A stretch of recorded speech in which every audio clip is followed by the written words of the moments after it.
Hello friends, आप सभी का स्वागत है हमारे YouTube चैनल न्यू इंडिया विवेक न्यूज पर। आज हम कक्षा 12 के गणित विषय की जो एक्सरसाइज 15 है उसके भाग 15.2 को पढ़ेंगे। 15.1 को हमने पूरा कर लिया है। 15.2 में क्या है, एक अलग प्रकार की प्रॉब्लम दी है।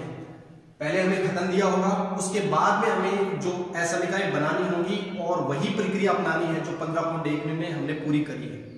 तो हम समझते हैं इसको। अब देखिए, ये सवाल दिया है 15.2 का पहला ही सवाल है।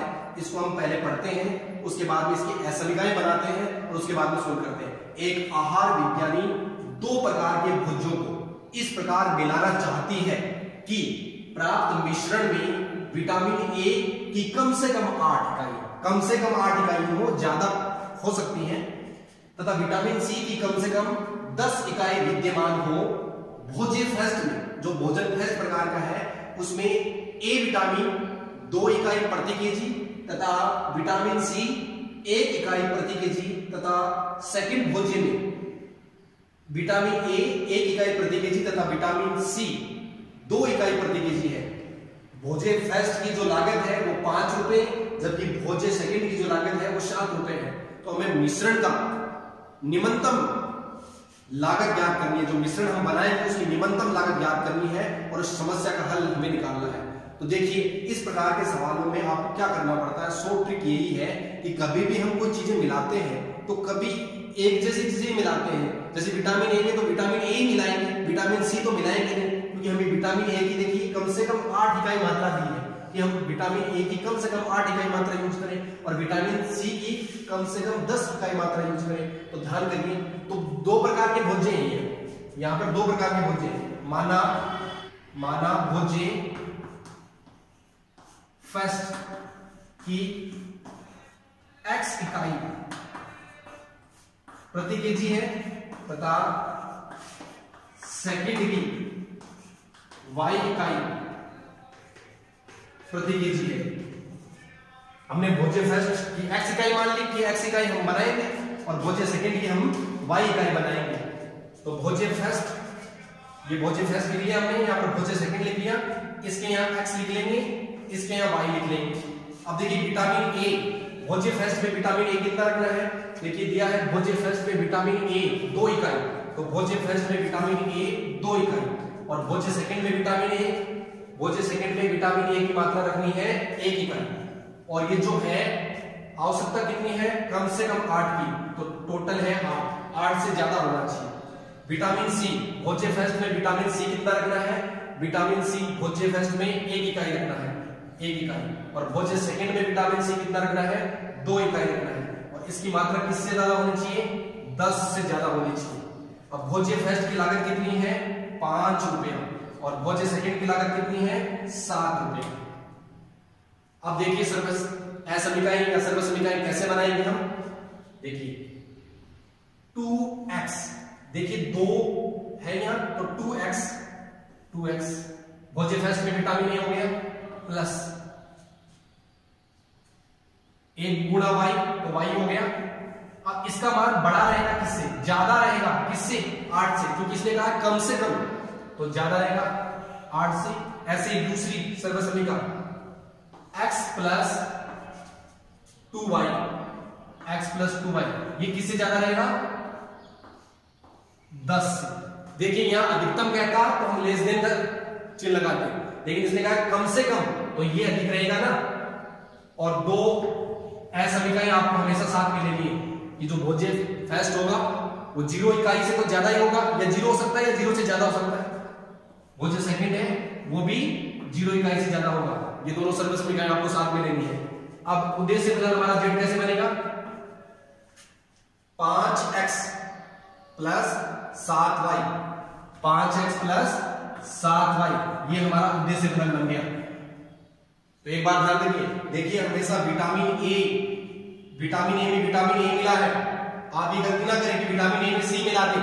सभी सवाल इसी प्रकार के हैं, एक जैसी चीजें आपस में मिलेंगी, अलग अलग चीजें कभी ना मिलाएं। इन सवालों का तोड़ यही है, आप जल्दी अपने दिमाग में फिट कर पाएंगे जब आप इस फॉर्मूले को समझेंगे कि एक जैसी चीजें ही मिलती हैं। जैसे विटामिन ए मिला तो विटामिन ए की मात्रा कम से कम 8 इकाई थी, तो तो आपने वो समीकरण बना दी। ऐसे विटामिन सी है तो आपने दूसरी एस समीकरण बना दी। ऐसे ही 2 एस समीकरण ही आपको हमेशा साथ में देनी है, क्योंकि ये फर्स्ट क्वाड्रेंट में आपको हेल्प देंगी। उद्देश्य फलन कहा है कि भोज्य फर्स्ट की लागत, जो लागत की बात होगी वो उद्देश्य फलन होगा 5x। भोज्य फर्स्ट की जितनी भी इकाई होंगी, एक इकाई की 5 रुपए लगते हैं, तो 2 इकाई हुई तो 10 रुपए लगेंगे। उस हिसाब से हम सेट करेंगे निम्नतम मान है किस। ये हमने सर्व समीकरण बना ली है। अब हमारा सवाल हो गया 15.1 की तरह। 15.1 की तरह निम्नतम हल ज्ञात करना है। हम शॉर्ट में इनको लिख लेते हैं। जी एस समीकरण दी है, एस समीकरण 2x + y को रेखिक रूप में लिखने पर, रेखिक रूप में लिखने पर क्या आएगा, 2x + y बराबर 8। इसका बॉक्स बना लेते हैं। इसका बॉक्स बना लिया। x y, x का मान 0 रखेंगे यहां यदि x का मान 0 रखेंगे तो y बराबर कितना आ जाएगा 8, और y का मान 0 रखेंगे तो y का मान 0 रखेंगे तो 2x बराबर 8 तो 4 आ जाएगा। अब एस समीकरण जो है, एस समीकरण में बिंदु 0 0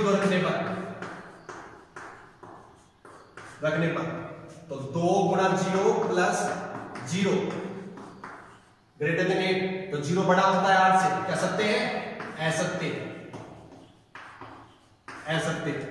अतः हल किधर होगा? अतः हल मूल बिंदु की ओर होगा, मूल बिंदु की ओर।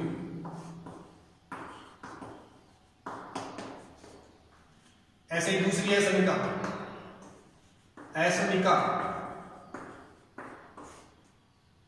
+ 2y ≥ 10 को रेखिक रूप में लिखेंगे।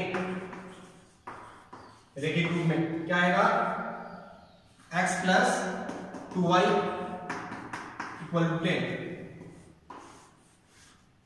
क्या आपका बॉक्स बन जाएगा। x का मान क्या आप यहां 0 रखेंगे तो 2y = 10, तो y का मान 5, और ये y का 0 रखेंगे तो x किसका आ गया 10।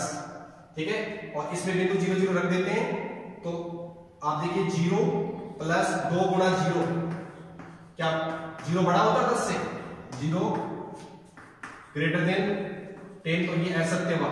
अतः इसका हल चित्र किधर आया, मूल बिंदु की तरफ, मूल बिंदु की तरफ। आप देखिए यहां ध्यान करिए, पहले भी मैंने बताया आपको 15.1 में, देखिए इसका चिन्ह, इसका चिन्ह, इसका चिन्ह, इसका चिन्ह, जितनी भी एस समीकरण दी है सबका चिन्ह एक तरफ है। अतः हल क्षेत्र कैसा आएगा, अपरिबद्ध।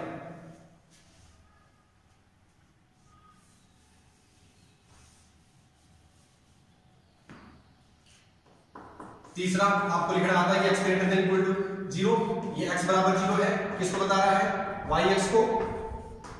तो हल क्षेत्र किधर होगा, yx के दाईं ओर, yx के दाईं ओर। चौथा क्या है, y > 0, y बराबर 0, ये xx को बता रहा है।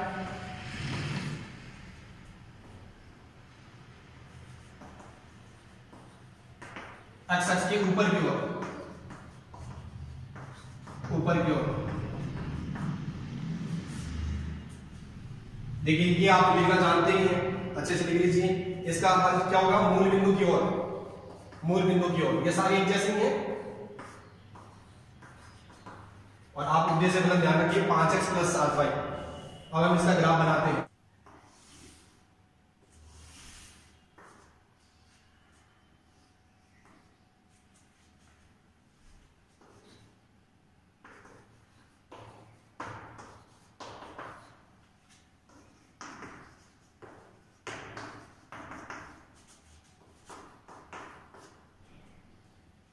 देखिए हम ग्राफ बनाते हैं। ये हमारी कौन सी एक्स है, yx, x बराबर 0, ये है xx, y बराबर 0। इनको आप थोड़ा गहरा काला कर लीजिए, क्योंकि आपके ऐसा समीकरण विरोध है। देखिए पहला मान है 0 और 8, 0 1 10 मान है, तो 10 से बड़ा नहीं है तो आप 10 तक ले लीजिए। 1 2 3 4 5 6 7 8 9 और 10, ये 10 तक आपने मान लेंगे। ऐसे इधर भी 1 2 3 4 5 6 7 8, 9 और 10 बराबर करते हैं। देखिए 0 और 8, x का मान 0, इस x 1 2 3 4 5 6 7 8, ये 0 और 8, 0 और 8, 4 और 0, 1 2 3 4, 4 और 0, इन दोनों को मिला दीजिए आप और इसका नाम लिख दीजिए। इसका नाम आपकी जो समीकरण थी क्या थी, 2x + y = 8। दूसरी है उसमें 0 और 5, 1 2 3 4 5, ये 0 और 5, तो ये है 0 और 5। दूसरा है 10 और 0, 1 2 3 4 5 6 7 8 9 और 10, ये है 10 और 0, 10 और 0 ये वाला। तो इन दोनों को आपको मिलाना है। देखिए ये वाला बिंदु और ये वाला बिंदु आपको मिलाना है।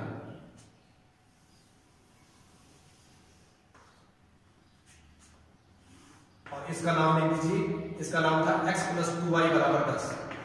या अब देखिए इसका हल क्षेत्र किधर है, मूल बिंदु की दूसरी ओर, मूल बिंदु की दूसरी ओर। इसका हल क्षेत्र किधर है, मूल बिंदु की दूसरी ओर। तो देखिए कैसा हल क्षेत्र आया है, अपरिबद्ध हल क्षेत्र आया है, ये वाला हल क्षेत्र, अपरिबद्ध हल क्षेत्र आया है। अब ये कटान बिंदु आप निकाल लेंगे। कटान बिंदु निकालने के लिए क्या करेंगे, ये जो दोनों रेखाएं हैं 2x + y = 8 और एक है x + 2y = 10। देखिए इसको हम 2 से गुणा कर देते हैं, तो 2x हो जाएगा, 4y हो जाएगा और ये 20 हो जाएगा। फिर इन दोनों को सोल्व करते हैं तो ये माइनस, ये कैंसिल हो गया, ये माइनस कितना बचा 3y, ये माइनस तो कितना बचा -12, तो 3 से ही कट गया, माइनस से कट गया, y = 4 आ गया। और y = 4 इसमें रखेंगे, 2 × 4 कितना हुआ 8, तो ये लग जाएगा। तो 10 में से 8 चले गए तो x का बराबर कितना आ गया 2। तो ये जो कटान बिंदु है वो x का मान 2 है, y का मान कितना है 4 है। आप देख लीजिए जब बनाओगे आप तो एकदम हल क्षेत्र निकालने के बाद हमें क्या करना पड़ता है, सारणी बनानी पड़ती है। अब देखिए कोने के बिंदु कौन कौन से हैं, एक तो ये बिंदु है, एक ये बिंदु है और एक ये बिंदु है। बिंदु लिख लीजिए 0 8 2 4 और 10 और 0। यहां उद्देश्य बदल में रखिए 0, तो 0 हो गया, 8 × 7 56 हो गया, 56 आया इसका मान। यहां रखेंगे 10 और 7 × 28, तो ये आया 38। यहां रखेंगे तो 50 आ गया, आगे वाला 0। तो देखिए न्यूनतम मान क्या हुआ, 2 और 4 पर 38 न्यूनतम मान आया।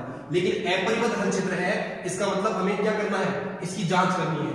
तो जो हमारा उद्देश्य फलन है वो क्या है, 5x + 7y है। तो देखिए न्यूनतम मान ज्ञात करना है तो हमें उद्देश्य फलन को न्यूनतम छोटे का चिन्ह लिखना है और यहाँ 38 लिखना है। अब इसका आप बॉक्स बना लीजिए। अब देखिए निसंकोच 2 और 4 रखने पर 38 आया, तो ये इससे तो जाएगा ही जाएगा। x y, x का मान आप 0 रखिए, देखिए ग्रुप में लिखेंगे जब बनाएंगे तो 0 रखेंगे तो यहाँ 0 रख दिया, तो यहाँ 0 रखेंगे तो कितना आया 38/7 और यहाँ 0 रखेंगे तो 38/5। अब देखिए 0 38/7, 7 × 35, तो 5 से तो ऊपर ही होगा लेकिन 6 से नीचे, तो यहां कहीं बिंदु है। ऐसे ही 38/5, तो 7 से तो ऊपर ही है, 7 पॉइंट लगभग 7.6, तो ये देखिए 4 5 6 और ये 7 और ये लगभग 7.6, यहां कोई बिंदु आया। इनको आप मिलाएंगे और डॉट डॉट ग्राफ कैसा रहेगा, डॉट डॉट। देखिए इस बिंदु से जाएगा, ये उद्देश्य फलन का ग्राफ बन गया। अब उद्देश्य फलन में आप मूल बिंदु रख दीजिए, मूल बिंदु एक तरफ है तो मूल बिंदु रखेंगे, तो मूल बिंदु रखेंगे तो 5 × 0 + 7 × 0 < 30। 0 छोटा होता है किससे, 38 से, क्या है सत्य। अतः इसका हल किधर आएगा, मूल बिंदु की ओर, मूल बिंदु की तरफ आएगा। देखिए ये वाला बिंदु नहीं है क्योंकि डॉट डॉट है ग्राफ, तो मूल बिंदु की तरफ आएगा। तो क्या इन दोनों में कोई कॉमन बिंदु है, नहीं है, कॉमन बिंदु नहीं है, कोई उभयनिष्ठ बिंदु नहीं रखता।